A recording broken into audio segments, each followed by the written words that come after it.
Hello, what's up? How are we doing today, guys? My name's Alec, Fluffytriforce, whatever you want to call me. Welcome to the channel. It's the first video. We all made it here. Round of applause for everyone making it here to video 1 of 1. Today, I will be going over how to use the blend tool in Illustrator and how I created these 3 compositions. Before I get into that, I just want to say hi, what's up? This is going to be like a new YouTube channel where I go over tutorials about new media art and things that I make and how I create them, because the thing that got me through my 4 years at school was learning from other people. So I want to share what I know and bring it to the table. So we're going to be going over how I made these 3 compositions today. Starting off with the first composition here, we're just going to make a little rectangle and draw that on the artboard. I did black because, black background, you can never go wrong with that. It's a good starting point. And my dimensions are 1920 by 1080, which is like the standard YouTube size. And when creating the text, you want to make sure you use a chunky text and not something that's too skinny, because the effect definitely looks better with a thicker text. So today I'm going with Helvetica Classic. You can't go wrong with that. So I'm just going to drag that onto the canvas, and then the most important part is you need to create outlines. This text will not work if you do not create outlines on the text, so make sure you do that. So I'm just going to drag it in the middle of the canvas, and we're going to duplicate it 3 times. So we're going to drag it once over here, we're going to drag it once over there.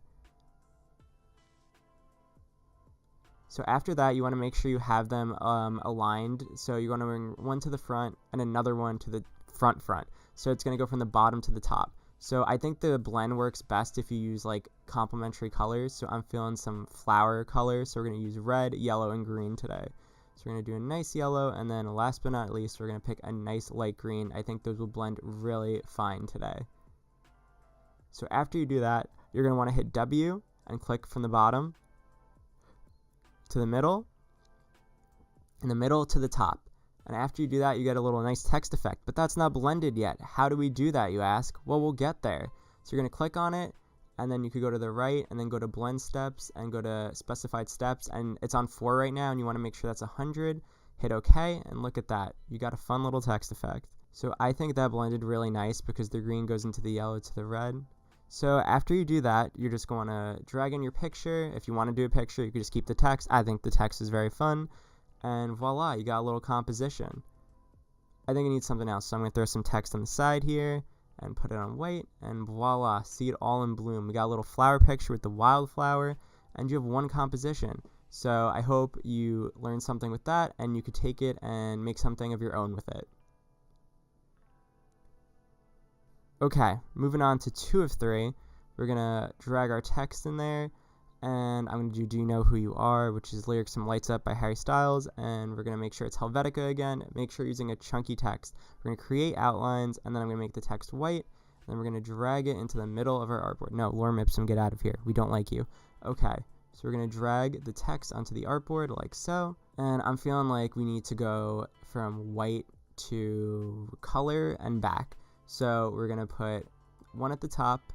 We're going to duplicate it 4 times. Nope, we're not going to duplicate the artboard. So we're going to go 1, 2, and 3. And after that, you're going to make sure they're aligned. You cannot align them. I just think it'll look more fun if it's aligned.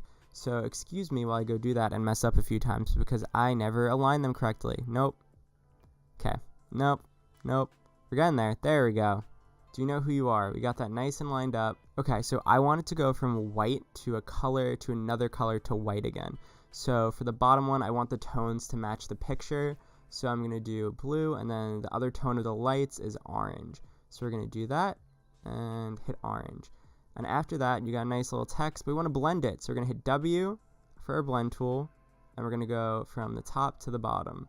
So now we have the text like that, but we want to blend it. So we go to Object, Blend Options, Specified Steps, and then we're going to make the steps 100 again, because it looks way better if you have a higher count, if your computer could run it. And look at that, we got a nice drippy text effect.